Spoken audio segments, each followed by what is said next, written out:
Viacua, o coidado da auga. En Viacua temos claro o noso compromiso cos clientes e aspiramos a ser cada día máis próximos. Queremos seguir sendo fieis. A nosa responsabilidade é coidarte. Traballamos para progresar, progresamos para innovar. En Viacua innovamos cada día para darche o mellor servizo.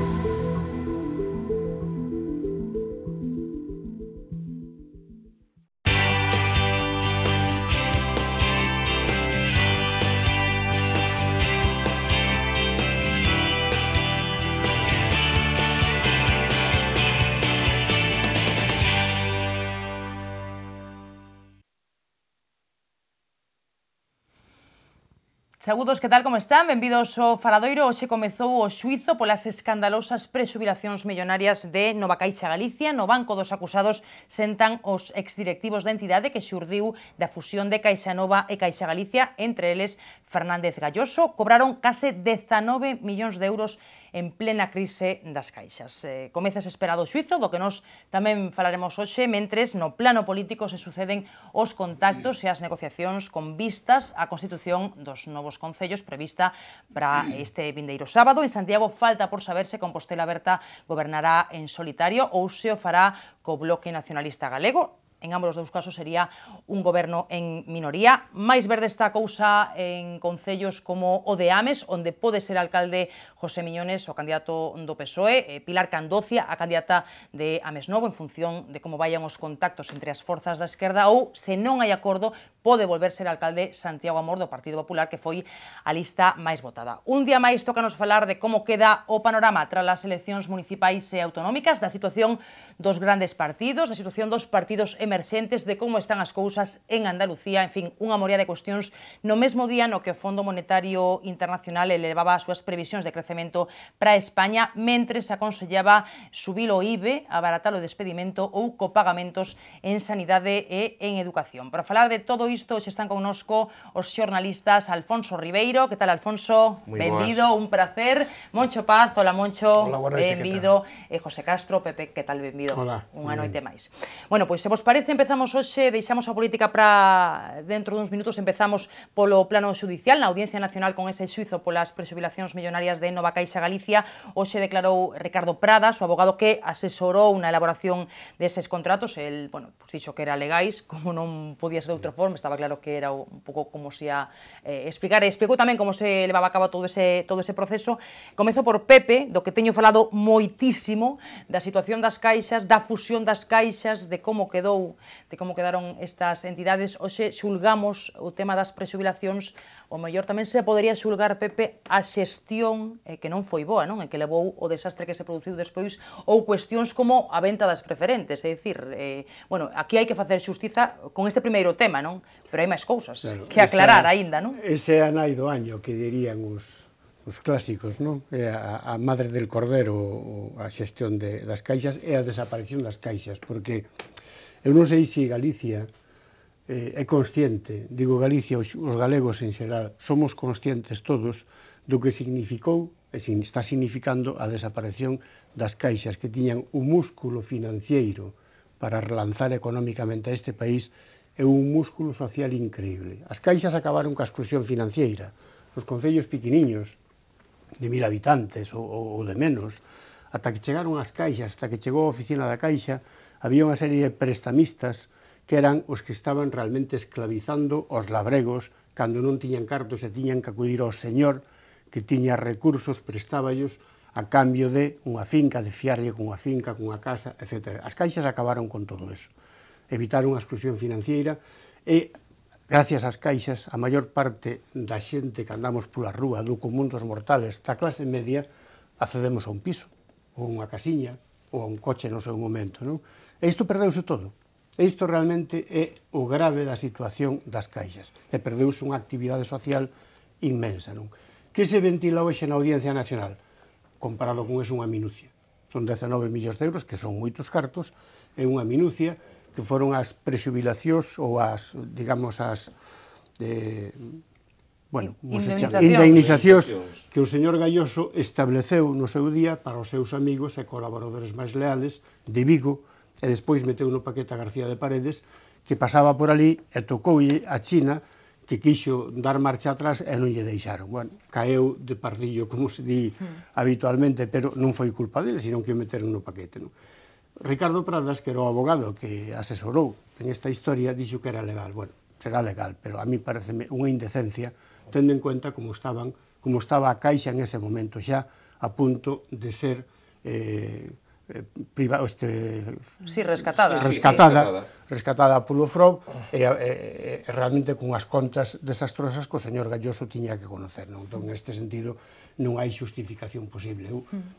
Pode ser legal, se o coñecía o Consello de Administración, que non o sei, pero en todo caso non me parece razonable, tendo en conta además a trayectoria do señor Galloso, que era un hombre solvente en ese sentido. ¿No?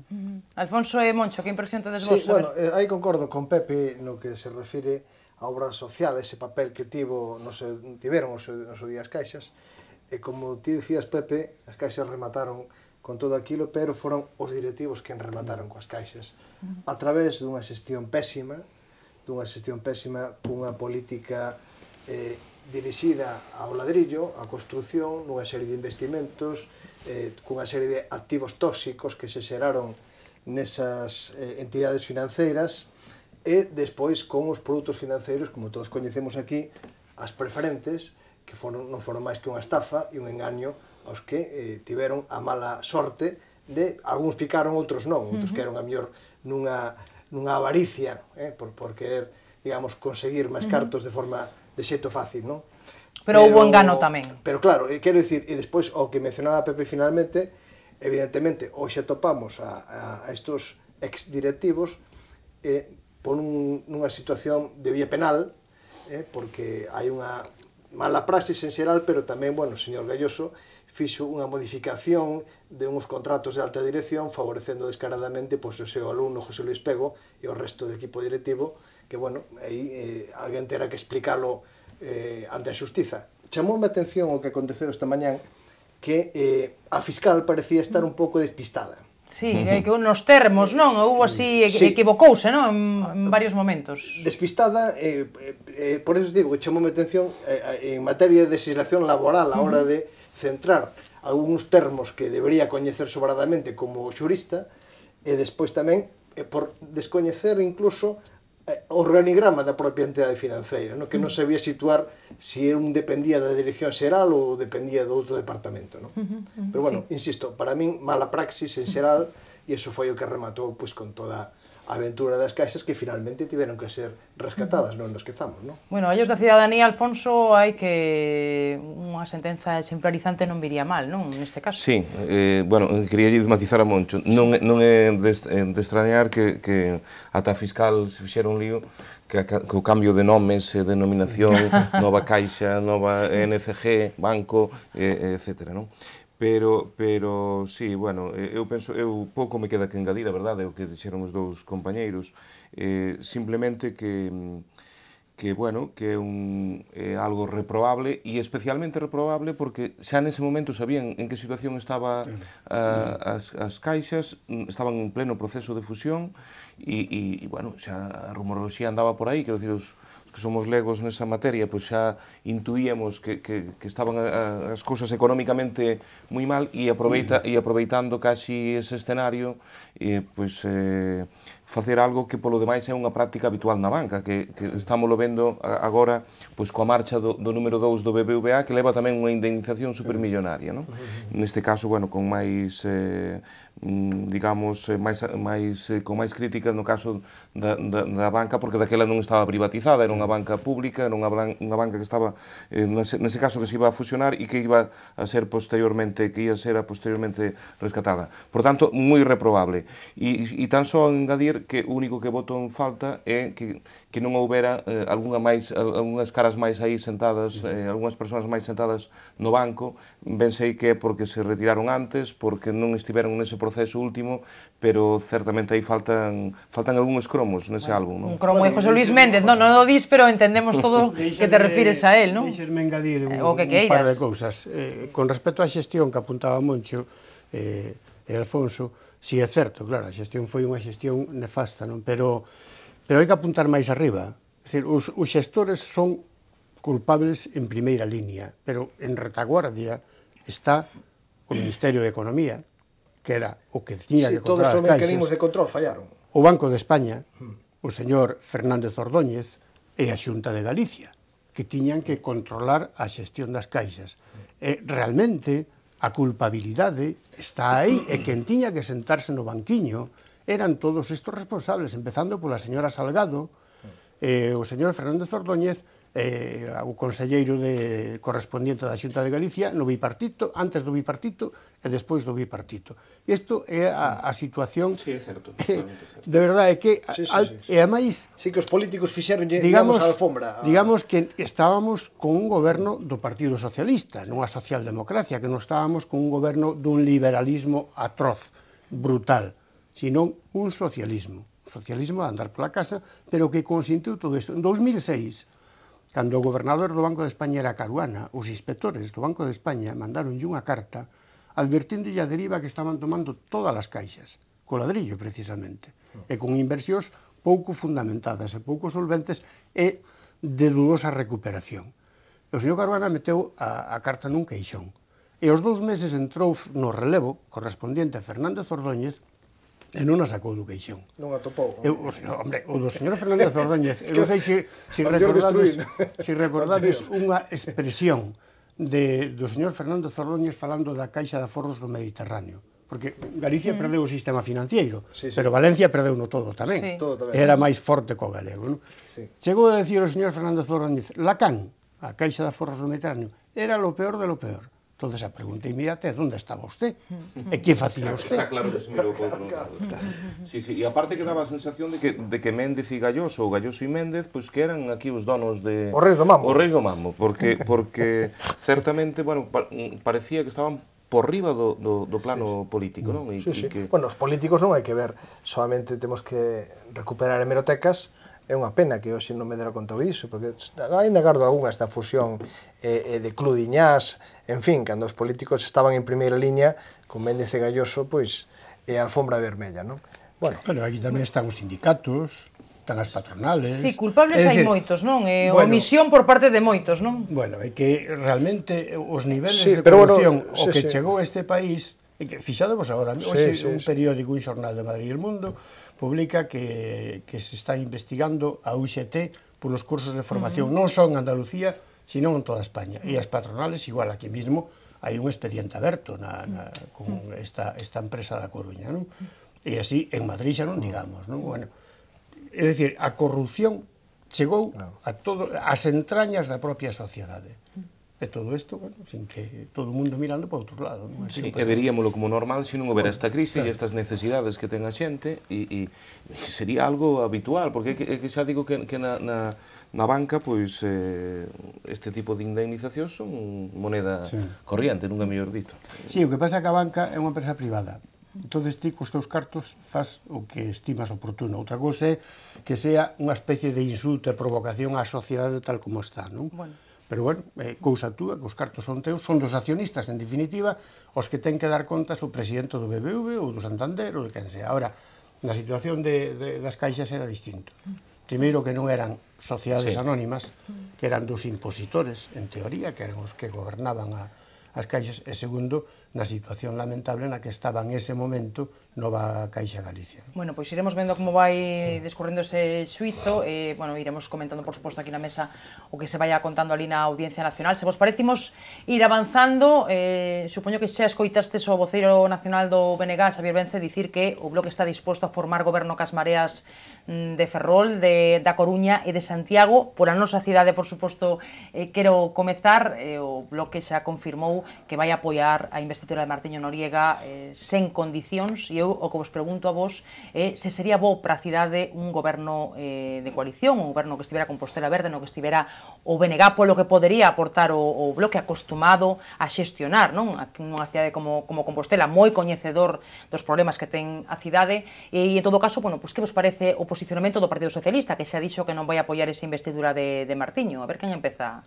Moncho, bueno, pois, eu personalmente preferiría un goberno en solitario de Compostela Aberta, con apoios puntuais, pactando con quen tivera que pactar, porque creo que o proxecto que lidera Martiño Noriega é un proxecto xa de por sí bastante definido, un proxecto cun líder capaz, que creo que ilusionou bastante, está claro, está visto, ten, hai que apuntalo, un voto prestado tamén dos socialistas de Compostela, porque é matemático, ademais, se quitamos ao PSDG os votos que perdeu, pois é prácticamente toda a xente que ese día pois votou a Mercedes Rosón nas primarias, agora houve un trasvase de voto, digamos, para Compostela Aberta. Eu personalmente preferiría un goberno en solitario de Martiño Noriega. E a situación do PSDG, pois, creo que é pésima, e terían que facer agora nestes 3 meses que quedan por diante coa executiva e tal, pois unha redefinición e na miña opinión incluso un cambio de candidato.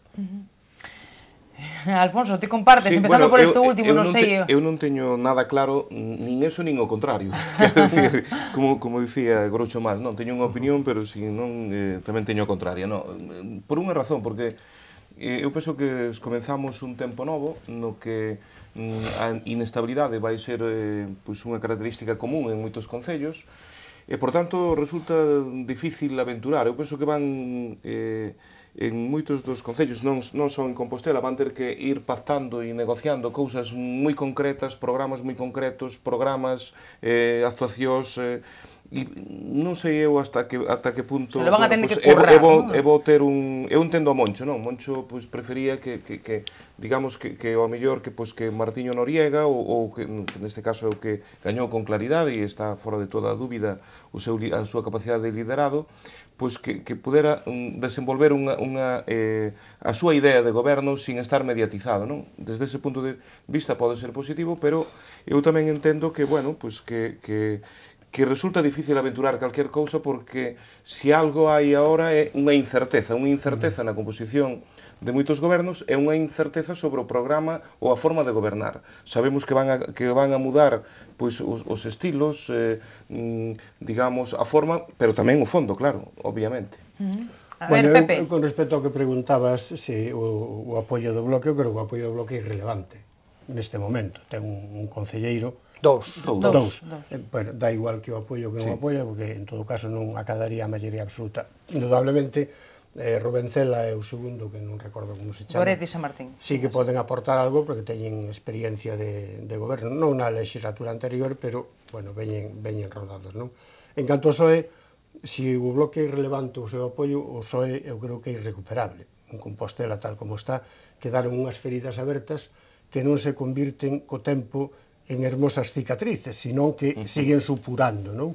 E iso, tanto aquí como na Coruña, e como en outras cidades de Galicia. Por eso digo que... O PSOE, que... desde o punto de vista urbano, perdeu prácticamente toda a cancha que tiña, e toda a relevancia que tiña, pasou a ser un partido marxinal, prácticamente, non é unha bisagra... A Gas Vigo, claro, sempre...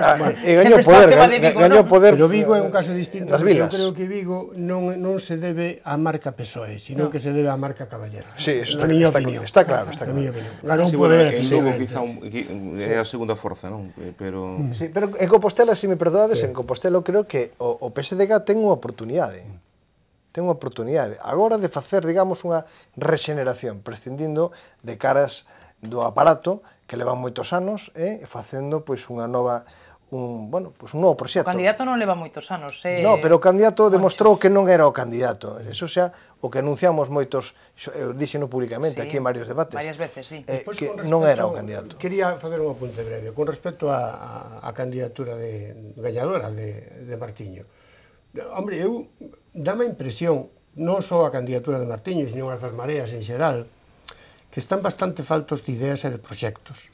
Porque o seu discurso, en este momento, a copla que se quedou a maior parte da población é que van a repartir renta básica, baixar os salarios, dar uns 3 ou 4 golpes, non os desahucios, que declarou a Compostela ciudade libre de desafiuzamentos, e uns cuantos golpes de efectos máis. Pero gobernar non é repartir, tamén é repartir. Pero gobernar é preocuparte, hombre, polo tráfico, pola ensino, pola sanidade... As fochancas, día a día.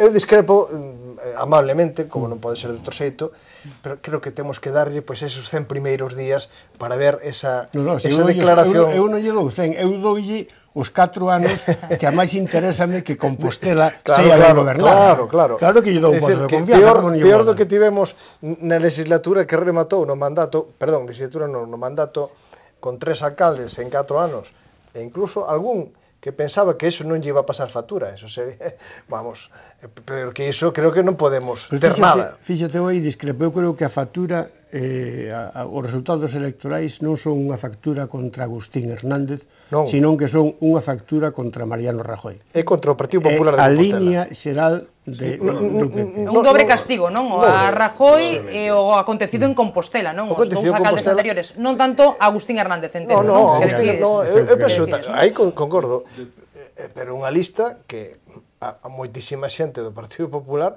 Agustín levaba unha lista que a xente non lle gustaba. Ollo, Dice que, vamos a ver, é unha lista que non ilusionou. Sí, de feito, o votante do PP quedou na casa, non? E por eso, eses resultados. El mesmo admitía que o mellor fixo unha lista máis para xestionar que para gañar unhas eleccións, non? Pero que hai que ir un pouco, non? Sí, a veces tens que buscar... Tamén por ese perfil xestor, non? Que ten Agustín. Sí, que querías apuntar? Estás axustadas. No, bueno, eu coincido con Pepe. Eu penso de todos modos que, digamos, que esas son unhas declaracións de intencións que tampouco hai que facerlles moito caso falando de política, non?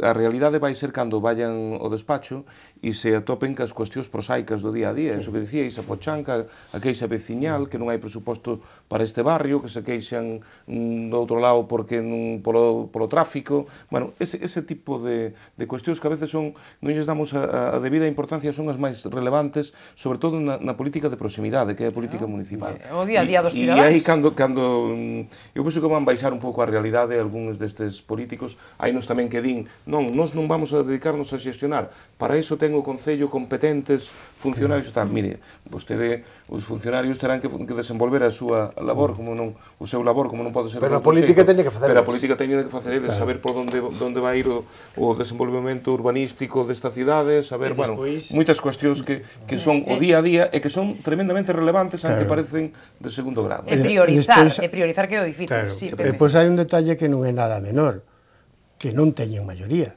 Santiago non hai maioría, na Coruña non hai maioría, en Ferrol vaise constituir unha corporación cun número das Mareas que ten 6 concelleiros frente ao ex-alcalde, o actual alcalde. Co PSOE e co BNG. Co PSOE e co BNG, efectivamente, é unha amalgama.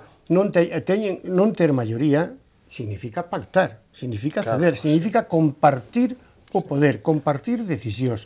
E sentarse a unha mesa para compartir decisións quere decir que non estás en posesión da verdad, senón que tens que ceder, sobre todo tratándose da gobernanza. Estás pensando en Susana Díaz ou estás pensando en Martiño Noriega? Tamén, Martiño Noriega e Susana Díaz. Pero de todos modos, bueno, vamos ter que acostumarnos a esta nova forma de facer política, estes novos tempos, nos que vai haber inestabilidade en máis dun goberno municipal e ao mesmo tempo, bueno, pues moi difícil moitas veces xestionar ou chegar a acordos concretos e en cada pleno, eu penso que vai ser unha aventura casi, en algún concello. A min, así como Compostela e a Coruña non me preocupan excesivamente, si me preocupan cidades como Lugo e Ourense, digamos, as provincias do interior, non? Porque aí está todo no aire. Está todo no aire, aí non sabemos... Bueno, parece ser, non sei, Alfonso, ti igual tes máis información. Non teño moito máis, pero... Pero de Lugo e Ourense, se vos parece, falamos a volta da publicidade, botamos tamén unha ollada como están as cousas noutras cidades que nos interesan tamén do Estado, non? Pois Madrid, Barcelona... Así que a volta seguimos falando dos pactos, os que hai que chegar, ou do que hai que falar tras as eleccións do 24M, pequeniño descanso, estamos aquí de contado. Viacua, o coidado da auga. En Viacua temos claro o noso compromiso cos clientes e aspiramos a ser cada día máis próximos.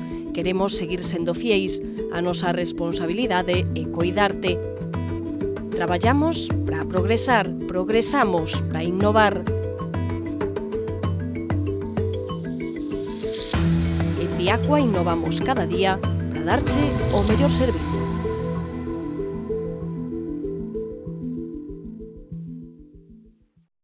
Seguimos en tempo de tertulia hoxe na compañía de Pepe Castro, de Moncho Paz e de Alfonso Ribeiro analizando o panorama que deixan as eleccións municipais e autonómicas. Falamos de Compostela e empezaba a sair agora o tema de Ourense e Lugo, non? Que xa merecen case mención aparte, non? Tal e como están as cousas. Bueno, en Ourense, imagino eu que será o alcalde o candidato do PP, o exconselleiro Jesús Vázquez. Imagino eu que a segunda forza, Democracia Ourensana, non conseguirá chegar á alcaldía, aínda que o intenta por todos os medios, non?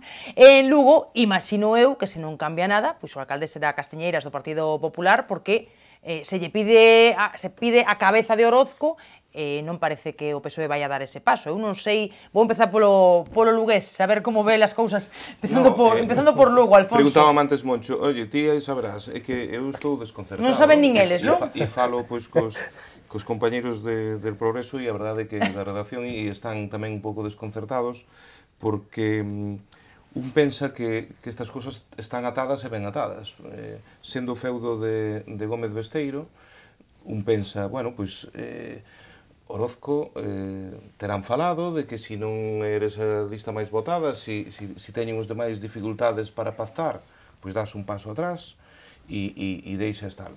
Pero polo que se ve non. Polo que se ve, ata Pepe Blanco saiu aí un pouco. Orozco garda un silencio inteligente, como dixo el, e de momento non está disposto. Por outra banda, ten o lío ou a lea da Deputación, donde hai 3 candidatos. Tamén pensas, home, este é o feudo do líder do PSDG, supoño que non solamente é o feudo, é a Deputación que el todavía preside hoxe en funcións, e dis ti, pois, eso tamén estará acordado. E falo da Deputación porque eso tamén influe no Concello, porque se falaba de que González Santín, o que é un deputado autonómico, ia a ser o sustituto de Orozco, e que Lara Méndez, que foi vicepresidenta, ia ser a sustituta de Besteiro na Deputación. Pero parece ser que tamén entra aí en xogo Manuel Martínez, que xa hai 8 anos aspirara a competirlle a Besteiro pola Deputación, e co cual conclusión. Conclusión que o liderado de Gómez Besteiro, que si no feudo do líder do secretario xeral do PSDG a este rebumbio que non pasará noutros sitios, non? E o certo é que a día de hoxe a sensación que hai é que houve un amago aí de asamblea para que Orozco se retirase, ao final saen voces do partido, unhas voces do PSOE local que din que Orozco debe seguir, outras voces do PSOE provincial que lle din que debe dar un paso atrás, pois é moi difícil. E do PSOE europeo tamén. O que está claro é que como non cheguen a un entendemento, eu penso que ao final Orozco acabará dando un paso atrás, pero senón está claro que Castiñeira, aínda que sexa accidentalmente, pois vai a ser alcalde de Lugo. Que tampouco sería ninguna normalidade democrática, porque foi a lista máis votada. Foi a lista máis votada, pero claro, non ten un apoio suficiente nin con Ciudadanos, sería moi difícil que pudese gobernar. Bueno, pero creo que Lugo Novo deixou caer que se Orozco non sae dai, que incluso deixarían que o PP gobernase minoría, non? Sí, bueno, eu penso que non van a renunciar a pedir a cabeza de Orozco, polo que vexo, non? Iso parece bastante claro, non? Non van a mover ficha hasta que o PSOE mova ficha, non?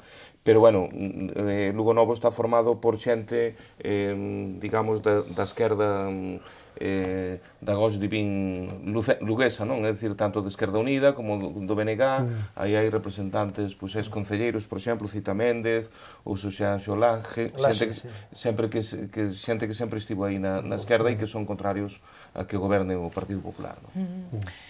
Pepe, Moncho, se queredes ir a Ourense ou senón dalle... Iba a engadir que o problema de Lugo, despois do que acaba de apuntar Alfonso, non me queda nada que decir, porque ele é o que coñece perfectamente o que está a ocorrer ali. Pero sabes que estou desconcertado, non? Pero eu creo que o problema está, a raíz do problema está en que o Partido Socialista, sabendo que viña en riba, e as formacións emerxentes, co seu cuaderno de reivindicacións, o erro foi poñer en cabeza de lista a Orozco xa, non? Porque, claro, dame a impresión de que o PP e o PSOE non entenden nada do que está a ocurrir. Era difícil. Esa regeneración, se non la fan eles, vanlle a facer, están a facendo. Pero se me permite mucho solamente unha cousa, puxeron a Orozco porque eles manexaban unhas enquisas internas nas que os únicos dous políticos socialistas coñecidos eran Orozco e Besteiro. Besteiro non podía ser por razóns obvias, porque ele aspira a ser presidente da Xunta, e Orozco, digamos que fixo un último servicio ao partido, que foi non gañar estas eleccións, pero sacar un resultado que ningún outro candidato sacaría porque sería un gran descoñecido ou descoñecida. Sí, no, bueno, quería decir, efectivamente, concordo co que apunta Pepe, non de que a falta de visión e ocasións que puderon ter tanto PP como PSOE. No caso do PP, se nos imos a Ourense, pois parece que pode chegar a ser outro ex-conselleiro sacrificado, non, polo presidente Feijóo, digamos, un terceiro líder candidato a unha cidade que se pode pegar, digamos, o batacazo, non, co cal sería, eu penso, que un fracaso personal do propio presidente de Xunta e do Partido Popular. Bueno, aquí concordades, Pepe e Alfonso, que isto... O de Ourense é un misterio, como é un misterio que esta formación que non ten partido, nin hai nadie detrás, que ten unha persoa sola, un Jácome, acalara 8 concelleiros, vamos, a mí parece algo increíble, non? Tampouco sabemos que é o proxecto de cidade, non? Que ti que falas tantas veces do proxecto... Non, eso eu creo que revela o profundo cabreo da xente. Claro, de perdidos ao río, e salga el sol pola antequera. Capitalizou o descontento. Efectivamente, vamos a votar a este. Ademais, con as formas, se me permitides, moi pouco ortodoxas, non? Porque insultando a membros do... Que suave eres, Alfonso. Non, digo, insultando os do PSOE, insultando gravemente a unha concelleira do BNG, quero vos lembrar, tendo pelexas fora do recinto, digamos, do salón de plenos, perseguindo as carreiras a un señor que lle lanzara, que resultou ser un músico, expulsado varias veces do pleno, é dicir, que a xente, de alguna maneira, este señor tan singular, por decirlo así, eufemísticamente, e non chamarlle directamente friki, non entendo como pudo pasar de 2 a 8, é dicir, como a xente, o que eu vexo como unha cousa, como unha extravagancia, a xente pode ver como normal, e é máis, que aposte con el, casi para que goberna a cidade. É dicir, que realmente é curioso. Hoxe facíanlle unha entrevista e el decía que era o mellor xestor, que por tanto vai a gobernar, e que se non se queda aquí a cousa, que ele está disposto a saltar a Xunta casi o reino de España. Isto mete en, digamos, un ego realmente tal. Pero digamos que el ocupou o espacio, hai que recoñecerlle ese mérito, das mareas, o espazo que ocuparon as mareas de outras cidades, ocupou el ca súa extravagancia, porque eu non me atrevería a decir que a súa formación sexa propiamente unha marea, non? Sino que é algo moi singular. Máis ben é un mareo. Bueno, falando de outros puntos do Estado, porque o tempo avanza, Andalucía, bueno, 85 días despois das eleccións seguimos como estábamos, así que pode ser que haxa de novo comicios, eu non sei iso que vos parecería, porque non hai maneira de que pacten. Estamos falando de que as urnas din que hai que falar, pero parece que non se leven a esa mensaxe. Algo pasa. Eu penso que sería unha mala nova que houbera que repetir os comicios, independentemente, bueno, das salidas de ton que poida ter a presidenta en funcións. Que lleves algún entón. Que non... Nerviosismo, xa, cando menos, non? Non sería bo, penso, para a democracia, e creo que o papel que está tendo o PP, que pasou de 50 diputados a 33, pareceme, e tal, pois, creo que lle vai pasar factura todavía máis se hai novas eleccións. Bueno, pasará factura en Andalucía, porque Andalucía, digamos que é un caso aparte, pero en principio a quen tiña que pasarlle factura é a presidenta en funcións da Junta de Andalucía, porque esta señora gañou as eleccións, nadie discute que gañou as eleccións, pero gañou as eleccións con 48 diputados, non ten maioría absoluta, e comportouse como se tuvera maioría absoluta, arremetendo contra a oposición, arremetendo, non dicindo, veñan ustedes aquí e vamos a falar, non? Vamos a poñernos de acordo, eu quero que me dean ustedes o voto e a cambio deso eu cedo en esta outra. Non, arremetendo contra Rajoy primeiro, contra o PP de Andalucía despois, Ciudadanos, Podemos e demais, non? E, hombre, tal como teñen plantexado os seus apoios, tanto Podemos como Ciudadanos, sobre todo Ciudadanos, que puxo o listón na rexeneración democrática, co que está caendo en Andalucía de hoxe mesmo, novas detencións, detiveron a 20 ou 30 altos cargos de todas as provincias, menos unha, non recordo ahora cal, non sei se é Sevilla ou Cádiz, non me acordo. No, 5 provincias. E van a deter, ou amenazan, din que van a deter a 100 máis. Hombre, con estes precedentes, realmente o apoio de Ciudadanos non creo que sexa posible. O do PP non será posible por outras razóns, supoño.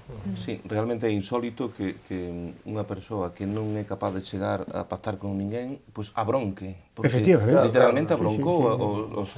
Mire, é responsabilidade súa. Vostede ten unha responsabilidade, convocou unhas eleccións porque lle interesaba a vostede, marcando os tempos que lle interesaban a vostede, porque hai que lembrar que está embarazada e que buscou digamos, que lle encordaran ben os tempos. E se ahora un político destas características, digo un político destas características, porque estábamos falando hai pouco que era a futura lideresa do PSOE, que aspiraba a Madrid e tal, é dicir, non é capaz no seu feudo, como dicía eu antes, de por orden, imagínate o resto. Eu creo que quedou moi tocada, que se diluiu. Eu teño que facer autocrítica, porque a min parecía unha voz fresca e nova dentro do PSOE, pero que decepcionou, e que habería que pedirlle responsabilidade por si ten que convocar unhas terceiras eleccións, porque as eleccións supoñen un gasto no contexto en que estamos, etc. Entón, ela, si soubo, hai que recoñecerlle, presentarse como algo novo, sendo unha filla política de Griñán e digamos da corrupción de Andalucía, que ao mellor a ela non lle tocou directamente, pero que soubo presentarse, como dicía, como algo novo, pero a medida que a fomos coñecendo foi perdendo, eu penso que foi perdendo moitos integros. A súa figura política dilúyese como un azucarillo. Quedou moi tocada, moi tocada. Indudablemente a corrupción seguramente non lle pase factura ao Partido Socialista en Andalucía, porque Andalucía é un sitio distinto, e ali, como di algún acreditado comentarista, ganou sempre o Partido da Casa, o Partido da Casa é o PSOE, non? É curioso, porque en Madrid sí que pasa factura, en Valencia pasa factura, en Galicia pasa factura, pero en Andalucía non, aínda que, non acadou digamos, o resultado que ela esperaba. Hai que ver tamén as informacións que aparecen hoxe na prensa, cos temas da formación, das detencións e tal, como afectarían, Claro, sin embargo, fíxate, o outro día fixe unhas declaracións con respecto aos pactos que deixou sentado ao propio Pedro Sánchez. Dixo que había que facer os pactos razonables e non había por que marxinar a ninguén, nin siquiera o PP. Claro, e non é capaz de... Unhas declaracións que firmaba calquera de Chapó. Contrasta que a súa forma de proceder que non é capaz de acabar. Que a súa forma de proceder a que llevou a engadir unha cousa que me esquecía, que é debilitar o líder que acabas de apoiar. Porque ela desde Andalucía estivo coñecedora de que manexa o gran de votos e de compromisarios do partido, é dicir, coñecedora desa situación e de que teñen, o líder do PSOE tense que entender con Andalucía, porque é onde está, digamos, o núcleo fundamental do Partido Socialista, pois ela, con unha certa soberbia, estivo debilitando durante este tempo o líder do Partido Socialista sin case deixarlle aterrar. É dicir, ese outro factor negativo.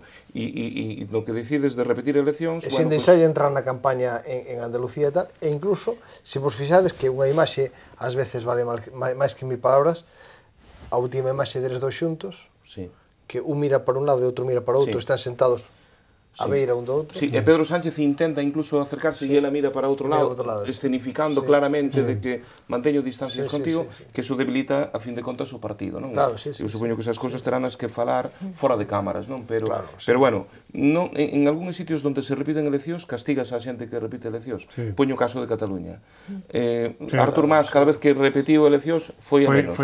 Que non se fíe tampouco Susana Díaz. Bueno, Artur Mas seguro que sigue ainda menos en setembro, vamos. Estades vendo mellor a Pedro Sánchez, entón, digo, porque saía varias veces agora con os pactos en riba da mesa e tal como está a cousa, eu vexo mellor a Pedro Sánchez, sí. A verdade é que teño moitas dúdas. Ofréceme moitas dúdas, tristemente, o Partido Socialista, que creo que é un partido de goberno, un partido de alternancia no poder co Partido Popular.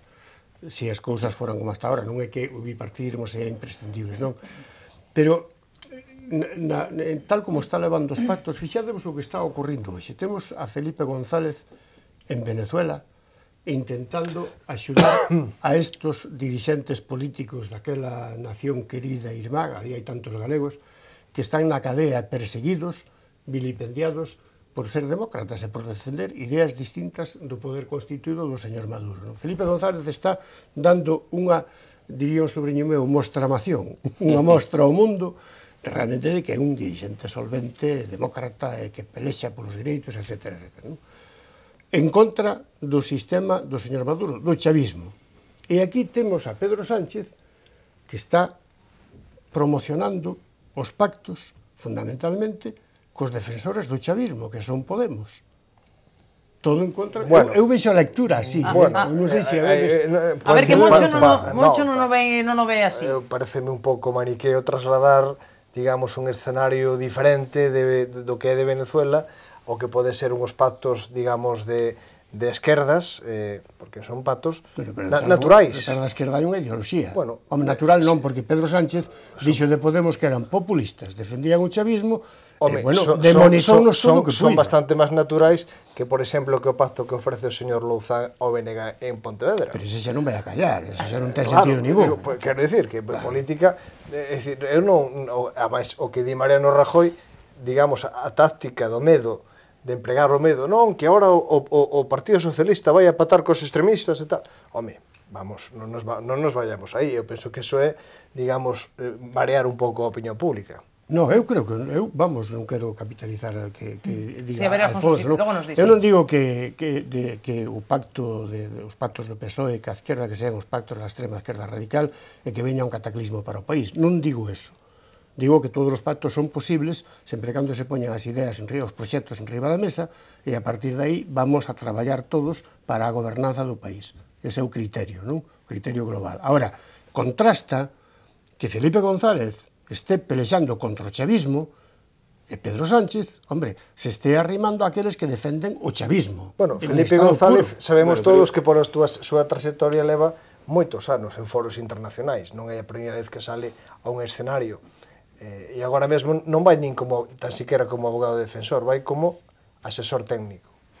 A ver, Alfonso, ti que dis? Digo que eu penso que a Pedro Sánchez está beneficiando dúas cousas moi claramente. Unha é a propia debilidade de Susana Díaz, que é evidente que o beneficia, e logo esa especie de proceso que eu lle chamo de rubalcabización, a ver se eu digo ben, de Rajoy. É dicir, Rajoy está nun proceso de, a medida que pasa o tempo, bueno, pues, vedes nas enquisas non soamente porque perde apoios o Partido Popular, sino que el ten unha valoración certamente moi baixa. Moi baixa. E representa, como representaba Rubalcaba naquel momento, pues, a política de antes. E pode sair presidente do goberno? Pode sair, pero vai no ter moi complicado. Vai no ter moi complicado porque a deriva... Eu penso que na política hai ciclos, e ahora mismo o ciclo, o vento vai en contra do Partido Popular. O que é claro que vai ser candidato, Mariano, primeiro, o breve. Se non lle queda outro, se non lle queda máis remedio, pois eu penso que vai ser moi difícil que desde o Partido Popular podan agora mismo quitalo dai, a pesar de que algúns medios de Madrid nos amosen enquisas nas que, bueno, Soraya Sáenz de Santa María e Alberto Núñez Feijóo están mellor situados ou que terían máis apoio que a sucesora natural sería Soraya, pero, bueno... Con Rajoy vai pasar o de Oroz con Lugo, que vai ser difícil que ceda, non? Sí, pero, bueno, a mitade dos votantes do PP non o quere aí xa. Sí, a verdade é que é un home que non soupo transmitir desa maneira, decir, posiblemente... E sobre todo, o que non soupo foi gobernar. Porque o Partido Popular tuvo todo para poñer a andar este país, para darlle unha volta, a volta necesaria. Primeiro, eles tiñan que facer a rexeneración democrática. Claro. E non foi quen de facelo, porque non quixo, porque non puido, polas razóns que foran. Independentemente dos tuits de Bárcenas e desas historias, que a min parecen asuntos menores. Ahora, non facer a rexeneración como é debido. Vamos a ver, que pinta no Partido Popular en este momento Esperanza Aguirre? Mariano Rajoy tiña que plantarse e nomear unha xestora para Madrid, porque digamos que a corrupción que está saltando todos os días en Madrid é desta señora que pasaba por ali e daba as maus, e parece tan fresca facendo unha campaña demencial en contra do propio Partido Popular.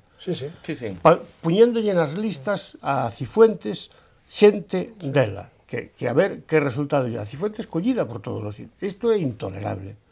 Sobre todo, é intolerable nun líder que quere renovar e rexenerar o partido, pero está se vendo que non quere. E logo outro problema engadido, que hai uns días dice que nada vai a cambiar, iso daña moito na imaxe da xente, porque ti escoitaslle a un líder despois do batacazo electoral, é dicir, que non vai cambiar nin no goberno, nin todo o que funciona ben, dicía. Hai unha revolución interna, unha rebelión dos varóns, e el cambia de criterio, co cual, é dicir, non somente vai tarde, senón que foi tarde tamén que a corrupción. Tiña que haber, eu penso, desde o meu punto de vista, fixolle tamén moito dano non haber actuado con Ana Mato no seu momento, é dicir, a xente viu no pusilánime, con pouco de desidia, pouca decisión, con pouca decisión, como é Mariano Rajoy, é dicir, que conste que eu prefiero, en circunstancias normales, en época de bonanza, ao mellor unha persoa como Rajoy como Aznar, que apareces aí rapidamente tomando a isla de Perexil ou te mete nunha guerra ou tal. El é máis previsible, pero agora sí que fai falta dar un golpe de timón e aí Rajoy sí que non é o seu forte. Eu creo que foi ao largo da legislatura un cúmulo de errores, sobre todo na xestión, por un lado na xestión da crisis, non, que caeu sempre sobre os máis débiles, sobre as clases medias, e a macroeconomía que el quere vender non chega á sociedade, a xente está pasando, hai moita xente que o está pasando moi mal, non? Eso por un lado. Entonces, fialo todo o crecemento económico, que é estadística pura, en Galicia tamén as exportacións iban sobre rodas, pero quen exportaba? Zara e Citroën. Claro. O resto da economía estaba aí. É que a estrategia política de Mariano Rajoy resúmese en dúas palabras. Recuperación económica, dúas palabras pronunciadas 3, 4 e 5 veces, pero sin nada máis que iso, porque é unha recuperación non percibida todavía pola sociedade. E aínda hoxe, apuntaba Susana, a nosa moderadora, ao principio do programa, coa declaración de intencións do Frente Monetario Internacional. Un 3,1% de crecemento este ano, non? Sí, claro, pero no tema de pide todavía subir o IBE máis, abaratar o despido máis e copagamentos máis, non? O Fondo Monetario Internacional e a OCDE, que son dous organismos internacionais, son expertos en lo que decía Manquiña, como te digo una cosa, te digo la otra. Si te dijera la verdad, te mentiría, ¿no? Entonces, hoxe, apretanche a soga, máis austeridade, subida do IBE, moderación salarial, e cando ven que a soga está apretando demasiado, parece que a austeridade non... En definitiva, como decía Ruiz Iriarte, primeiro fan os pobres, e despois crean os asilos e os hospitais, non? E isto é igual, primeiro están nos trincando e sacrificando, e despois, unha vez que estamos xa para ir ao matadeiro, para casi en estado de supervivencia, de subsistencia, e cando intentan afrouxar a corda, non? E así levan anos. Sí, non soupo, está claro que non soupo, quero dicir, na economía, pois sí, houbo, digamos, unha certa recuperación que agora, bueno, pues que non se, como decía Moncho, non chegou á rúa e a xente non o percibe e tal.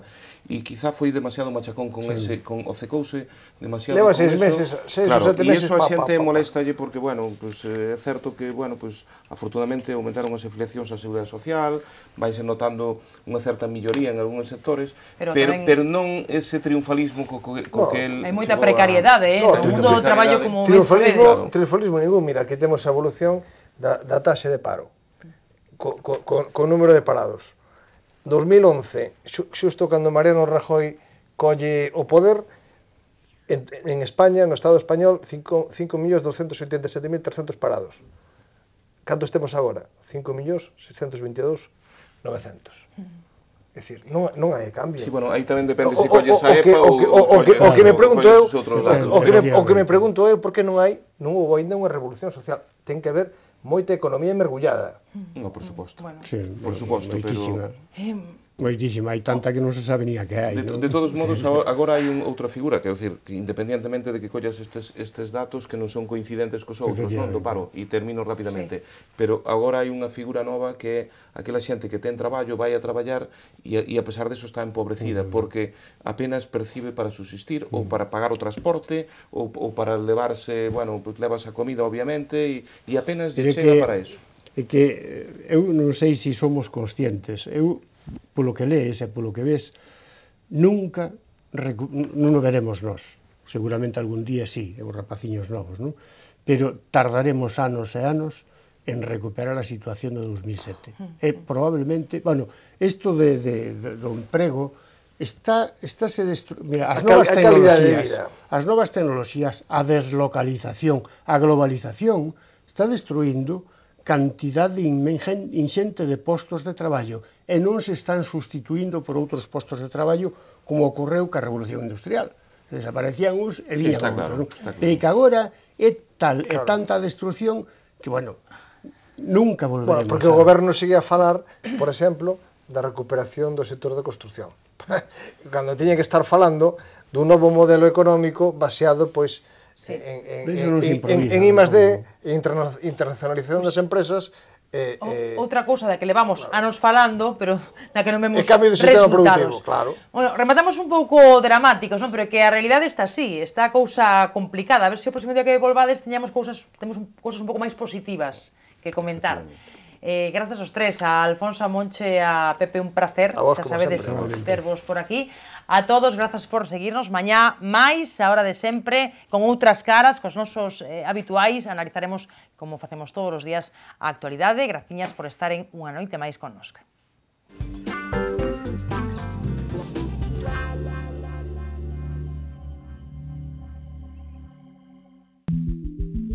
Viacua, o coidado da auga. En Viacua temos claro o noso compromiso cos clientes e aspiramos a ser cada día máis próximos. Queremos seguir sendo fieis, a nosa responsabilidade é coidarte. Traballamos para progresar, progresamos para innovar. En Viacua innovamos cada día para darche o mellor servicio.